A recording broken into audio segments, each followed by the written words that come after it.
Сайн байцгаана уу? Хөөхөн харийзан миний бяцхан хүү.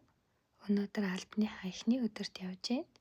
Өглөө эртлэн босоод агаатай хамт хувцсыг өсгөөд тэгэл сайхан бүх юмнуудыг бэлдээ цэцэрлэгийнхэн зүг явсан. Тэгээд хүү маань их гайхсан баха нилээ эрт цэрэгээд нөө ер нь бол унт гэдэг унтуулад идэг хүүхэд маань их гайхсан ба.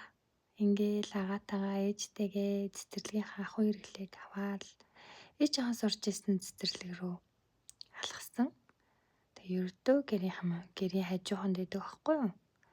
Ерсэн минут хүрэхгүй алхаад орчин. Тэгээ хүүгөө авч өчөөд оройн 4 цаг өнгөрөөгд очиад авсан. Чи амар хөөрхөн буцаад гүүгээд орох гэдэг үйл яах вэ? Тэгээл их л сэтгэлд нийцсэн юм шиг үлээ. Тэг гэрлүүгээ буцаа явж хахад нэг хөөрхөн ногоо явж исэн чинь хов гэж юу?